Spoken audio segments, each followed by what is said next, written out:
Assalamualaikum warahmatullahi wabarakatuh. Halo, selamat pagi kelas 3. Bagaimana kabarnya hari ini? Semoga kita semua tetap dalam keadaan yang sehat dan siap dalam mengikuti pembelajaran. Kelas 3, siap, semangat, pantang menyerah. Seperti biasanya, sebelum kita mulai pembelajaran, marilah kita berdoa terlebih dahulu. Kita berdoa bersama-sama ya. A'udzubillahi minasyaitonirrajim. Bismillahirrahmanirrahim. Raditu billahi rabba wa bil islami dina wa bil muhammadin nabiyya wa rasula. Rabbi zidni ilma warzuqni fahma. Amin. Kita mulai yuk pembelajarannya. Hari ini kita akan belajar tentang bahasa Indonesia, materi benda di sekitarku. Yuk, mari Ananda kelas 3 kita siapkan alat tulis, buku LKS, dan buku tulisnya. Tujuan pembelajaran hari ini, Bu Anggun berharap siswa dapat menggali informasi tentang berbagai macam benda di sekitar. Aku memiliki donat. Apakah donat termasuk benda? Agar kita tahu apakah donat termasuk benda, coba kita perhatikan penjelasan berikut ini. Benda. Benda adalah segala sesuatu yang menempati ruang dan mempunyai massa. Massa benda bisa diukur dengan cara ditimbang. Bisa dikatakan sebuah benda apabila kita bisa melihatnya dan bisa kita pegang. Sekarang perhatikan, cahaya dari lampu senter atau cahaya dari sinar matahari bukanlah suatu benda. Mengapa? Karena cahaya hanya bisa kita lihat namun tidak bisa kita pegang. Selain itu, cahaya juga tidak bisa kita timbang. Udara dan angin juga bukan termasuk dalam benda. Mengapa? Kita tidak bisa melihatnya dan kita juga tidak bisa memegangnya. Meja dan kursi. Nah, ini merupakan suatu benda. Mengapa? Karena meja dan kursi menempati ruang, bisa kita timbang dan dapat kita lihat serta dapat kita pegang. Sekarang coba kita kembali lagi. Apakah donat termasuk benda? Ya, benar. Donat termasuk benda. Mengapa? Karena donat bisa kita ukur, bisa kita timbang, kemudian bisa kita lihat dan bisa kita pegang. Agar kita mengenal lebih dalam tentang benda, kita perhatikan bagian berikut ini. Nah, di sini terada bagian benda berdasarkan jenisnya, sifat fisik, dan ciri-cirinya.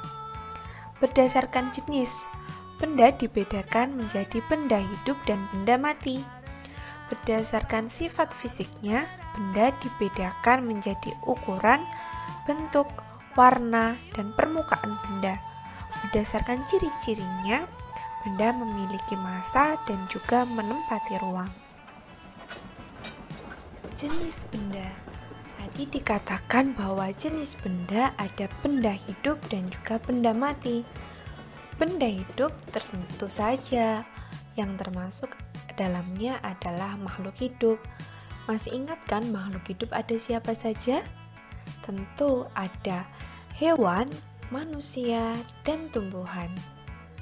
Sedangkan yang termasuk ke dalam benda mati ada meja, kursi, buku, papan tulis, dan banyak lagi yang lainnya. Mengapa dinyatakan benda mati? Tentu karena benda-benda tersebut tidak hidup. Atau bisa dikatakan tidak bernafas, berkembang biak, tumbuh, dan tidak mengalami perkembangan. Sifat fisik benda. Nah, sifat fisik itu bisa kita lihat dengan penglihatan kita. Misalkan pada ukuran, benda di sekitar kita mempunyai beragam ukuran.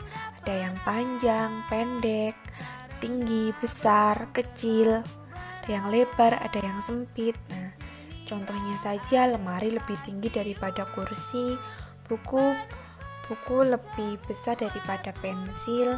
Kemudian bentuknya, benda juga memiliki beragam bentuk.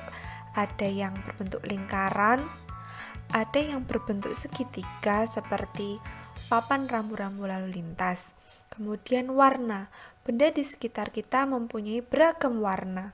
Ada yang merah, kuning, hijau, biru. Dan permukaan benda juga berbeda-beda.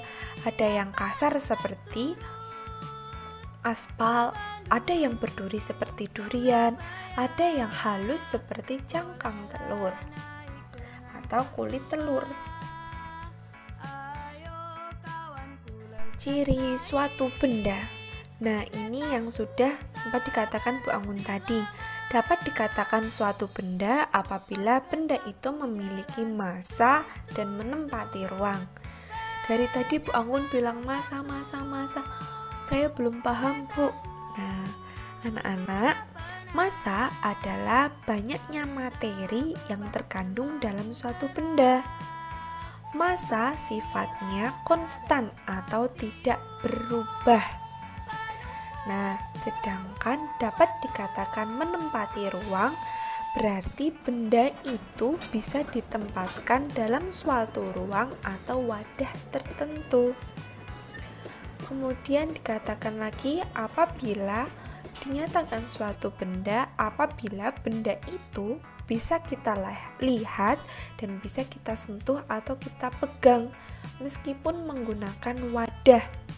Contoh benda yang harus kita pegang menggunakan wadah itu adalah air atau sirup atau cairan yang lainnya. Sekarang coba laksanakan tugas di bawah ini. Coba perhatikanlah benda-benda di sekitarmu. Tuliskan nama benda beserta jenis dan sifat fisiknya, seperti tabel yang ada di bawah ini. Tuliskan nama benda dari 1 sampai 5. Yang nomor 1 ini sebagai contoh, Ananda bisa menghapusnya dan mengganti dengan yang lain. Pensil, jenisnya termasuk ke dalam benda mati. Ukurannya, pensil punya Bu Anggun berukuran 15 cm. Kemudian bentuknya persegi panjang. Kemudian berwarna hijau, permukaannya halus. Nah, jika sudah terisi semua, silahkan Ananda fotokan hasil pekerjaannya dan dilaporkan kepada Bu Anggun. Bu Anggun tunggu ya. Sekian dari Bu Anggun. Apabila Bu Anggun ada salah ucapan, salah kata, salah perbuatan, salah informasi, Bu Anggun mohon maaf. Wabillahi taufiq wal hidayah. Wassalamualaikum warahmatullahi wabarakatuh. Semangat kelas 3.